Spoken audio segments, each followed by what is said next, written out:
What do you think rail travel between Canada and the US largest cities is like? Probably something along the lines of slow and unreliable. But today I'm gonna find out if it's really as bad as people say. I'm taking the Maple Leaf from Toronto to New York.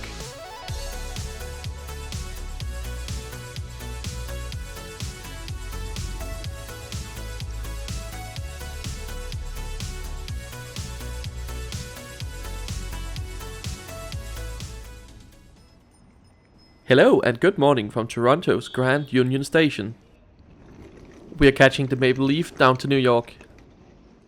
Right, let's get inside the main concourse. This is a wonderful structure. I'm already in love with the grand architecture of this station. One thing that's not grand is Via Rail's timetables, with very few departures.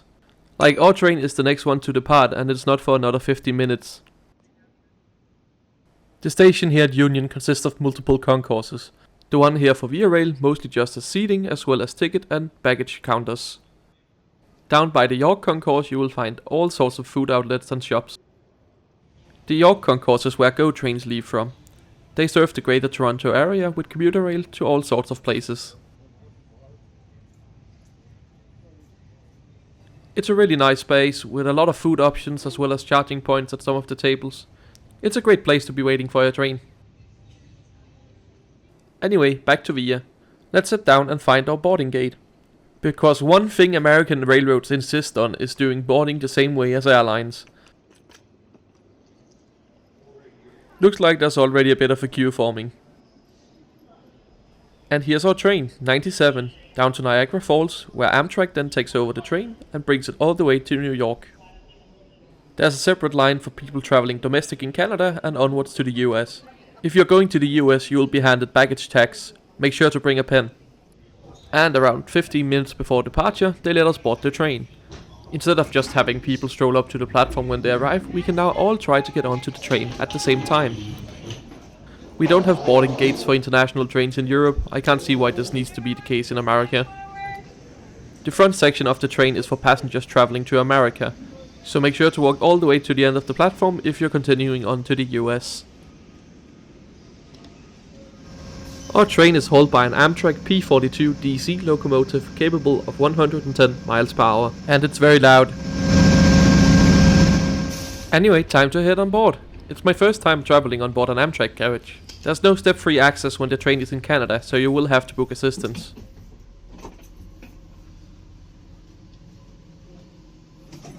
The Maple Leaf doesn't have specific seat reservations, but rather just reserved seating. This means there will be a seat for every ticket sold on the train, but you can just pick a seat from any available when you board.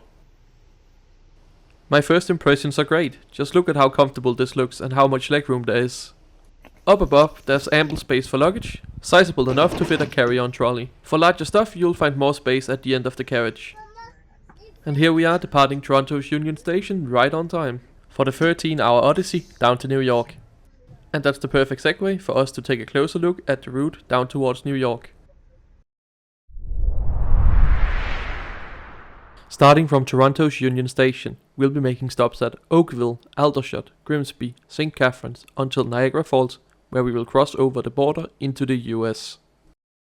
Once customs has been completed, we will continue to New York, stopping at Buffalo Exchange Street, Depew, Rochester, Syracuse, Rome, Utica, Amsterdam, Schenectady, Albany, Hudson, Rhinecliff, Poughkeepsie, Corton-Harmon, Yonkers, before arriving into New York's Pennsylvania station. On Saturdays, this is scheduled to take 13 hours and 35 minutes to cover the distance of 884 kilometers, giving the train an average speed of 65 kilometers per hour. As the train slowly rolls out of Union Station, the guard has an opportunity to welcome us all on board. To Niagara Falls, Ontario, Canada, and New York, USA. Please note in Canada this train will be making stops at Oakville, Aldershot, Grimsby, St. Catharines, and Niagara Falls. Kindly prepare your tickets. Please have your tickets or boarding passes ready for validation. Thank you, and enjoy your trip. But it's not long after we pick up some speed along the Lakeshore West Line. We run past GO Train's Willowbrook maintenance facility. And in no time, the bustling cities near Toronto is exchanged for nice Canadian countryside. Especially here in the fall season, it's no wonder why the train is called the Maple Leaf. On board you will be handed out a customs form for the US, which needs to be filed before reaching Niagara Falls. And after just around 2 hours, we arrived into the railway station on the Canadian side at Niagara Falls. All the border formalities here when leaving Canada is handled on board, so you just remain in the carriage. The train stops here for quite a while to exchange crews and prepare for the crossing into the US.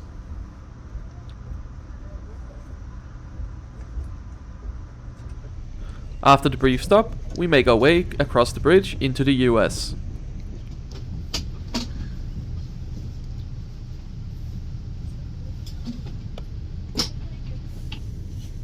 The middle of the Niagara River marks the border between the US and Canada.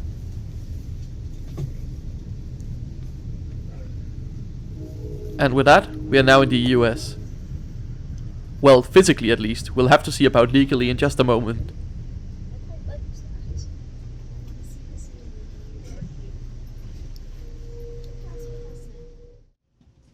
Upon arrival in Niagara Falls on the American side, you will have to deboard the train with all your luggage to pass through customs inside the station.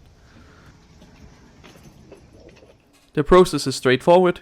You just wait in line, go to an officer, answer a few questions, and once you have made the border officer bored enough by listing all your train travel plans in America, you will be led back into the main waiting room here at the railway station, now legally in the US.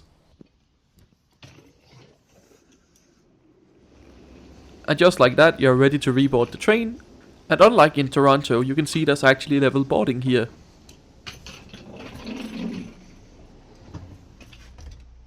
And it's time to get settled in again. And this was the moment I discovered the train is scheduled to stop here for 1 hour and 41 minutes. I assumed this is to allow customs to have enough time to process a full train, but considering everybody was done in 30 minutes today, it seemed like a gigantic waste of time.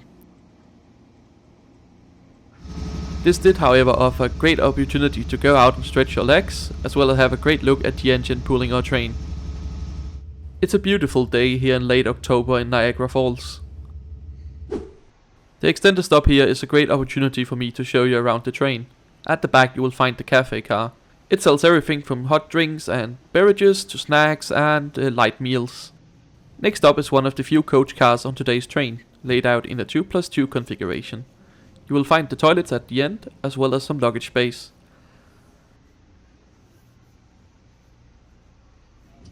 And on a long journey like this, we gotta check out the toilet. Like the seats in coach, the toilet is also very spacious, with a manual sliding door with a simple locking mechanism.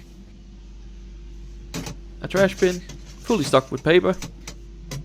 Water is working with great pressure, soap was provided, everything here is looking great.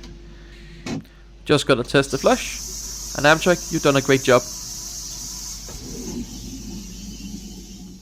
I would have gone all the way up to the front, but it seems like Amtrak is hiding something from us. And after what felt like an eternity, we are now ready to continue the voyage right on time for the remaining 9.5 hours down to New York. Feeling a little thirsty, I decided to get something to drink from the cafe car.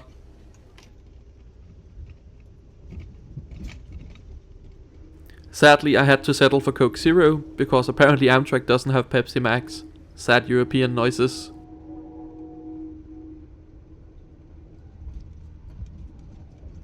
And in a true first for the Simon channel, the seat review is 9 minutes into the video. You will find a fold-out tray table that was surprisingly sturdy for this kind of tray table. In addition, there's a small storage net, as well as a footrest.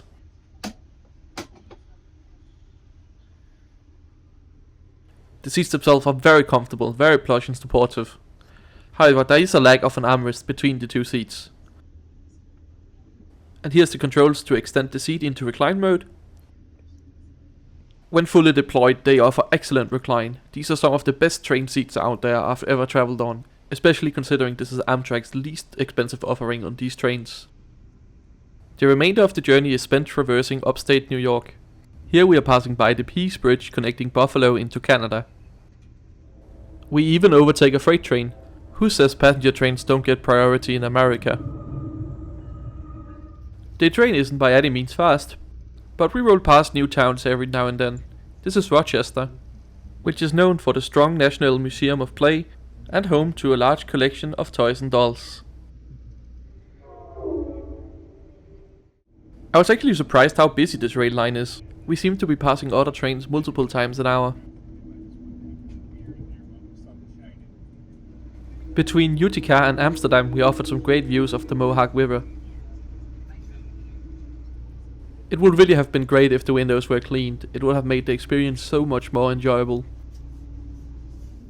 7 PM is fast approaching and we are starting to enjoy a beautiful sunset here along the river.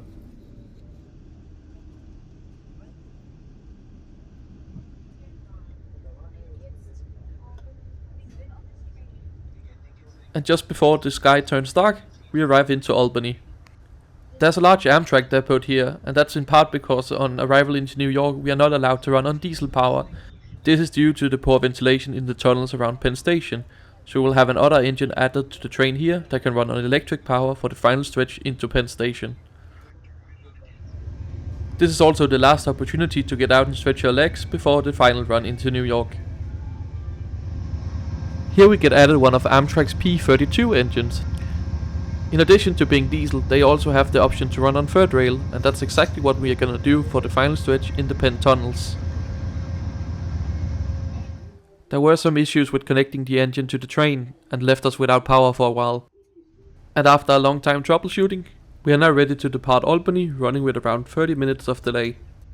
The final stretch into New York is very scenic from Albany, running right alongside the Hudson River, but you don't get to experience it on the southbound train outside of summer months. We do get a chance to take a look at the Governor Cuomo Bridge, opened in 2013. This road bridge carries Interstate 87 and 287 across the Hudson River.